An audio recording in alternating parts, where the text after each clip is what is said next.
Bonjour, et bienvenue sur Film Résumé. Aujourd'hui, je vais résumer un film de comédie intitulé Projet X, spoiler à venir. Prenez soin de vous et bon visionnage. Costa se tient devant la maison de Thomas et lance le Projet X pour le garçon le jour de son anniversaire. Il est sûr que ses parents ne sont pas là et se laisse aller avec le caméraman, en chantant qu'ils vont s'envoyer en l'air ce soir. Costa goûte le gâteau et parle de la façon dont son petit Costa va être mouillé ce soir. La mère de Thomas l'aborde furtivement. Qu'est-ce qui va être mouillé ce soir? Il s'excuse de son comportement et s'en va embarrassé. Costa fait une farce à Thomas et lui demande comment il se sent pour son dernier jour en tant que perdant. Dax est leur fidèle caméraman pour la journée. Le père de Thomas leur donne de l'argent pour une soirée pizza. Ils partent pour leur anniversaire, qui coïncide avec l'anniversaire de Thomas.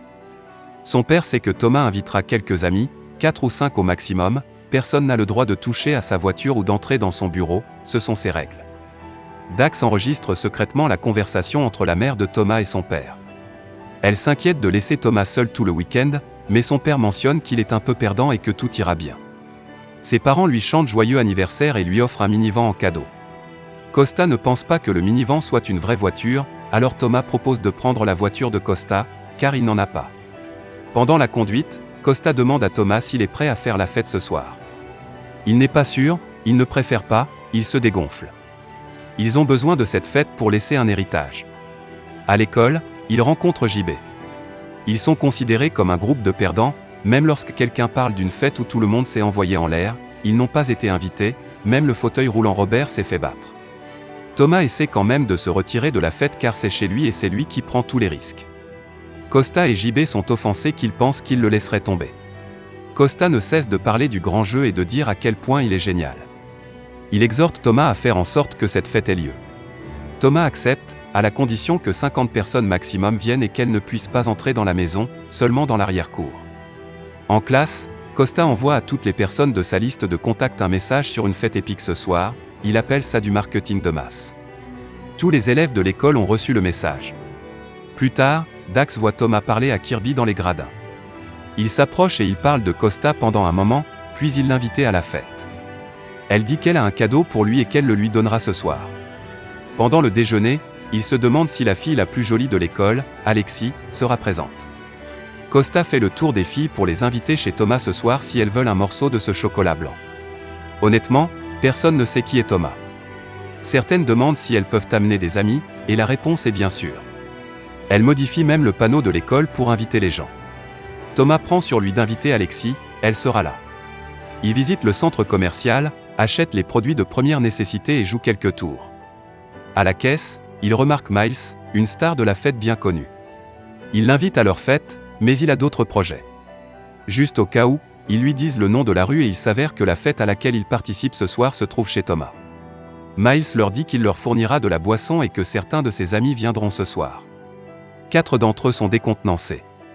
Pendant qu'ils roulent vers leur prochaine destination, le groupe échange des plans pour ce soir, principalement à propos des filles et de l'éclatement de leurs cerises. JB ne va pas aussi loin, il se contenterait de doigter, comme mitraillette, cercle de plaisir, itsy bitsy spider, tapoter et tourner en rond, tap tap tap, Costa en a assez de ces conneries. Lorsqu'ils arrivent, il laisse Dex dans la voiture car le gars à qui ils rendent visite, Terrick, n'aime pas les caméras. Terrick, un fournisseur de cuches, les invite à entrer et Dex trouve un nouvel angle pour filmer.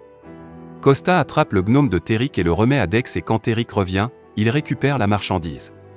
Alors qu'ils sont sur le point de monter dans la voiture, Terrick les charge et leur crie de rendre le gnome. Ils cassent le pare-brise, mais ils parviennent à s'enfuir. Costa rassure Thomas en lui disant qu'il a un cousin qui réparera son pare-brise.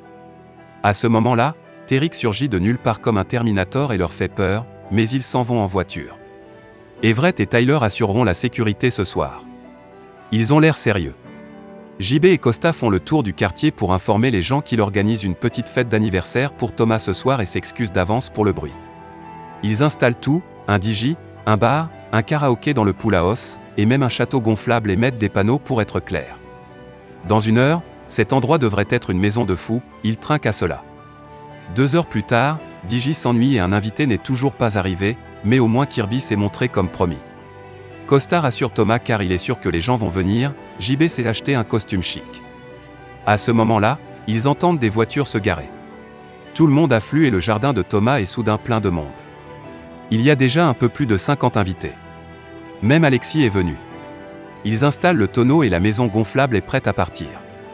Thomas et Costa jouent à des jeux de bière avec tout le monde et passent un bon moment pendant que d'autres personnes arrivent. Milo le chien profite de son temps dans la piscine et la maison gonflable, et les fêtards emmènent Milo partout. La fête est pleine de belles filles. Il y a tellement de monde que Thomas commence à se demander qui est tout le monde, comme le gars à la moustache qui a probablement obtenu son diplôme avant sa naissance. Certains invités attachent Milo au ballon et le lâchent dans les airs. Thomas le remarque et dit que ce n'est pas cool. Thomas et Kirby font descendre Milo et parlent à l'intérieur.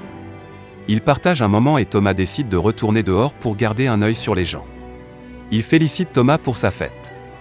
Il fait descendre des gars de la voiture de son père et il a l'impression que les choses deviennent un peu hors de contrôle. Costa le calme avec un verre. Quelques stars du Playboy sont présentes et Miles arrive avec le bus de la fête. C'est alors que Tyler signale que des gens sont entrés dans la maison parce qu'il n'y a pas assez de place dans l'arrière-cour. Thomas essaie de faire sortir tout le monde de la maison, même si cela semble être un geste idiot. C'est alors qu'Alexis l'encourage et que Miles entre dans la maison pour l'encourager et pour la fête, alors il décide de ne pas le faire. Rob, le voisin mécontent, arrive. La petite fête qu'on lui a promise est un peu trop. Rob lui dit d'arrêter la fête ou il appellera la police. À ce moment-là, Everett tase Rob par derrière. Rob se relève et le frappe. Costa dit que s'il appelle la police, ils publieront une vidéo de lui frappant un enfant, alors il ferait mieux de laisser tomber. Costa félicite Everett pour son héroïsme et pour avoir encaissé un coup de poing, sauvant ainsi la fête. Il lui demande d'espionner le voisin lorsqu'il appellera les flics pour qu'ils lui transmettent l'information par radio et il accepte de le faire. À l'intérieur, alors que Thomas ferme les zones, Costa le rassure en lui disant que tout est sous contrôle et qu'il aidera à nettoyer avant l'arrivée de ses parents. Il saute dans la piscine et quand une fille essaie d'entrer, Costa l'arrête et lui dit de lire le panneau, ça a marché, il est lui-même surpris. Après la piscine, les quatre sont dans la chambre de ses parents et se demandent comment le gnome est arrivé là. Alexis envoie un SMS à Thomas, des verres pour le garçon d'anniversaire, pendant que JB le distrait avec les jouets de sa mère. Costa répond à Alexis, je veux ton popotin aussi maman. Thomas est gêné, mais après un moment, il danse avec Alexis et elle lui murmure de rentrer. Ensemble, ils commencent à prendre un verre. Alexis a une manière particulière de le faire. Elle prend son verre, puis ensuite lui dit que c'est son verre. Soudain, Costa crie à Thomas que son père appelle, il doit répondre. Il répond et dit à son père qu'il ne pouvait pas répondre à ses appels avant parce qu'il était dans le jacuzzi. Son père lui dit qu'il espère que la maison sera propre quand ils reviendront. Il assure à son père que tout ira bien. Il continue à s'amuser. Costa reçoit un message radio d'Everett. Il l'informe que Rob se dispute avec sa femme, elle lui dit d'appeler les flics, mais il refuse. Everett est à l'étage de leur maison et refuse de sortir. Thomas et Kirby montent les escaliers et Dex les suit. Elle offre à Thomas son cadeau d'anniversaire, une photo de lorsqu'ils étaient adolescents. Thomas et Kirby s'embrassent. Après avoir entendu un bruit, Dex se précipite dans les escaliers. Everett dit à tout le monde d'aller dans le jardin, il a entendu Rob appeler la police. Il commence à fermer les stores et à nettoyer les bouteilles. La police arrive. Costa et Thomas les saluent et disent qu'ils font une petite fête pour l'anniversaire de Thomas alors que tout le monde essaie de rester tranquille dans le jardin. Les policiers remarquent qu'il y a beaucoup de voitures pour une petite fête et demandent s'ils peuvent jeter un coup d'œil. Costa décline et lui dit qu'ils ont besoin de sa permission pour entrer dans une propriété privée. Les flics partent en marmonnant que tout le monde est un foutu avocat de nos jours à cause d'Internet. Rob pense qu'il a gagné ce round. Ils entrent dans l'arrière-cour et remettent la fête sur les rails. Ils sautent du toit dans la piscine, boivent dans un tonneau sur un arbre, dansent jusqu'à ce que leurs jambes deviennent molles et inhalent de l'hélium pour le plaisir. Musique de Kid Cudi, la poursuite du bonheur, c'est de l'or. Jusqu'à ce que quelqu'un casse la fenêtre, mais Costa essaie rapidement de calmer Thomas, il a un cousin qui peut la réparer. Alors ça continue. Le gnome vole dans tous les sens, les gens s'accrochent aux lustres et les cassent. Thomas a remarqué que les choses ne se résument pas à une dose d'un jour, il fait une vidéo pour s'excuser à l'avance auprès de ses parents. Costa et JB le trouvent. L'homme à la moustache avait auparavant dit à Thomas qu'il avait découvert la fête par Craigslist, quelle façon de faire de la publicité, autre rebondissement lorsque JB révèle que l'annonce a été placée non seulement sur Craigslist mais aussi sur une station de radio. La fête est un énorme succès et Costa lui assure qu'il réparera toute la maison lui-même s'il le faut. JB mais mon esprit me dit non, mais mon corps me dit oui. Ils vont dehors et tout le monde chante une chanson d'anniversaire pour Thomas. Je ne sais jamais comment agir dans ces moments-là non plus.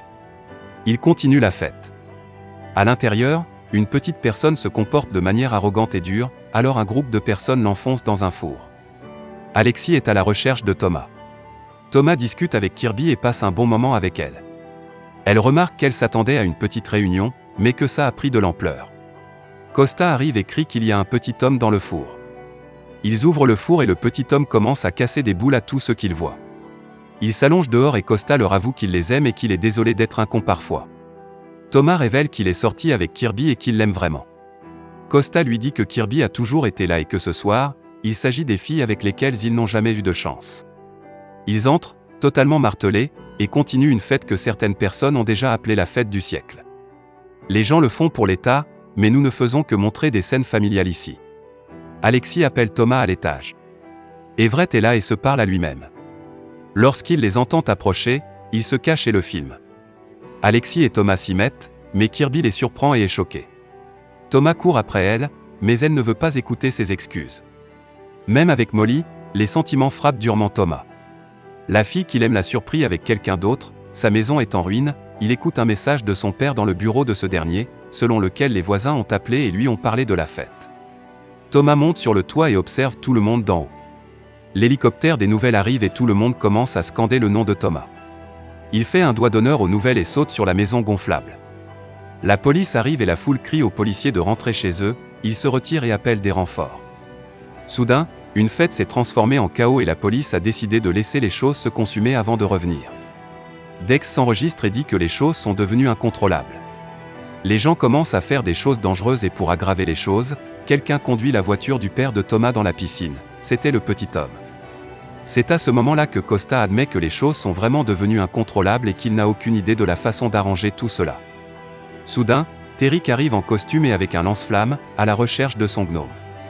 Il met le feu aux voitures et aux arbres et la police entre en scène, tirant des balles en caoutchouc.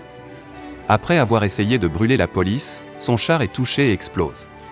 Le minivan de Thomas explose et met le feu à la maison, qui est éteint par les hélicoptères de la police qui larguent de l'eau. La police utilise des grenades flashbang pour disperser la foule. Rob parvient encore à crier sur Costa et ses agents de sécurité s'occupent de lui. À 6 h du matin, ils sont tous les 4 sur les gradins de l'école, Milo va bien et Thomas dit à JB et Costa de rentrer chez eux. Avant que Costa ne parte, il dit à Thomas que c'était une sacrée bonne nuit. Dex part également. Les nouvelles ont dit que c'était la fête de toute une vie. Le père de Thomas est furieux, soulignant le coup de tout.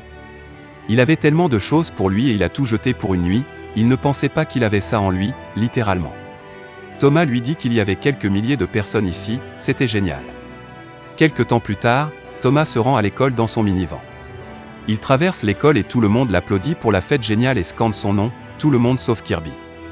Il la rattrape et lui dit que sa vie est en pagaille, qu'il a brûlé son quartier, mis ses parents en faillite et qu'il sera endetté jusqu'à sa mort, mais quelle est la seule chose qu'il veut réparer en ce moment, et que pour son prochain anniversaire, il ne voudra passer du temps qu'avec elle. Ils se réconcilient. Assurez-vous de vous abonner pour pouvoir regarder plus de résumés de films comme celui-ci. Merci d'avoir regardé.